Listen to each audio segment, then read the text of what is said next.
About a year ago, I previewed the prototype for the TR Octopus arcade stick and came away really impressed with what these folks had planned. Essentially, it was a well-made arcade stick that was aiming to be compatible with a ton of consoles, both retro and modern. The Indiegogo campaign was a massive success and raised a whopping $151,000. With funding complete, the team went to work to create a product beyond expectations.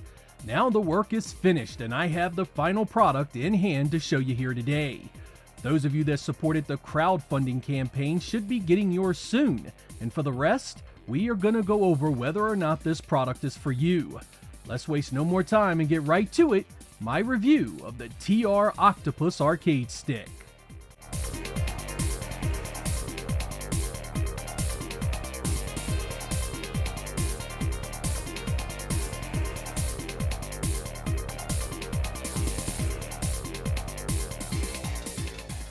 The Octopus is a very expensive product that comes in at a cost of a modern console all by itself. At $450, it's not something you'll impulse buy, so I'll do my best to cover everything it can offer. First up is the build quality, which is one of its most defining features. The first run prototypes were 3D printed and not elegant in the slightest. The final build comes in with an aluminum chassis that is rock solid and as well made as any arcade stick I've seen.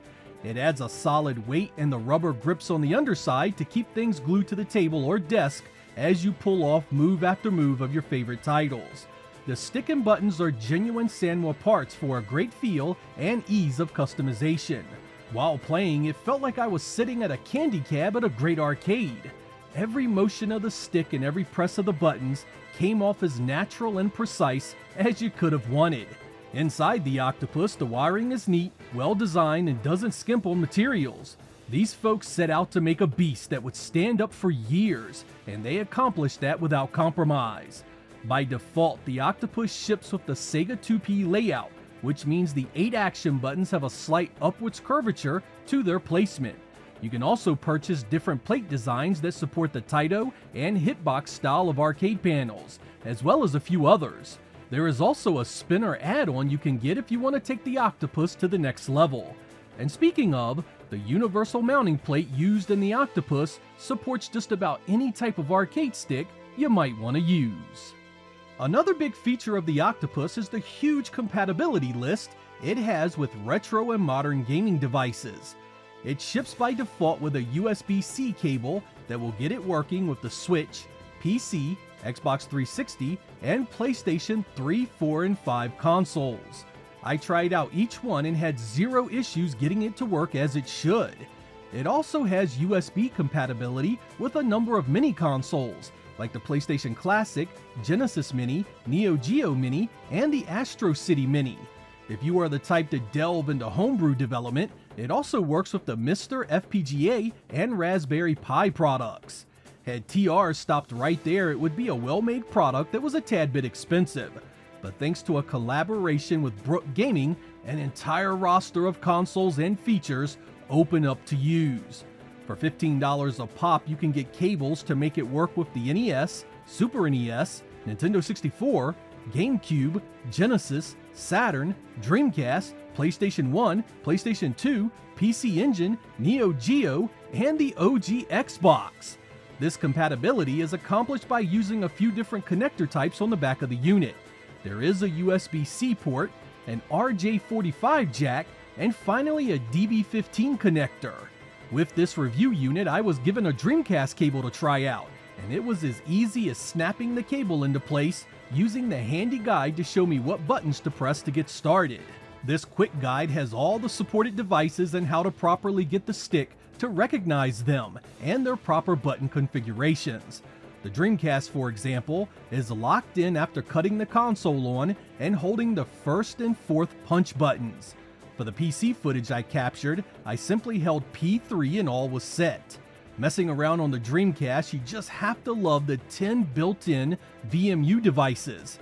These 10 virtual memory cards can be switched easily by holding the VMU button at the top and checking the screen for the number you are using. And speaking of the screen, this is an OLED display that doubles as the VMU screen on the Dreamcast, as well as an indicator for for a number of the device's options, like whether your turbo switch is activated or whether you are using the analog stick or directional pad mode. For your turbo, simply hold the button you want to have on and hit the turbo button. Do so again to turn it off. To the left and right of the screen, you have 4 buttons on each side. Here you will find your start, select, and home buttons, as well as your VMU, turbo, and L2 and 3 buttons, should your console support them. On the back beside the cable input, you have a tournament lock switch that disables the start and home buttons, as well as a stick mode toggle that allows you to choose the left analog stick, right analog stick, or digital directional pad. Let's see a quick breakdown of all the components.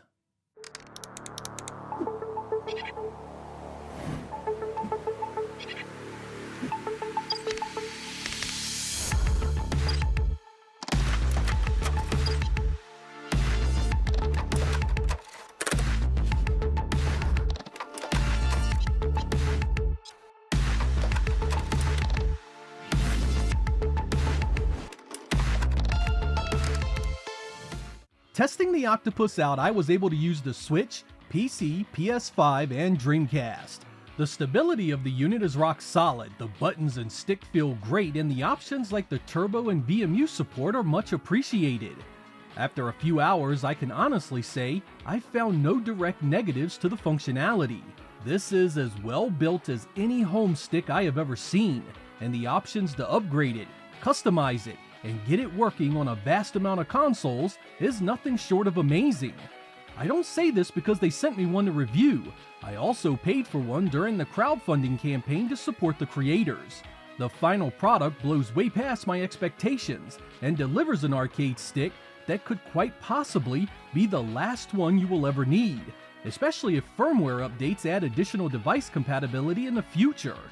For hardcore fighting fans and arcade enthusiasts, the appeal is undeniable, and the Octopus more than delivers on its promises. Good shot!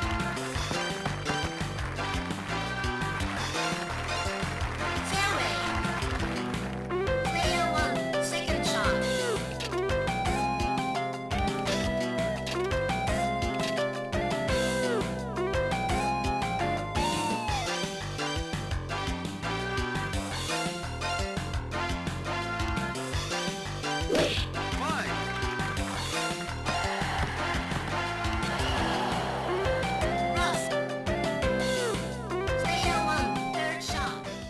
I had an ending to this video all written up praising the Octopus and showing you links so that you could pre-order your very own.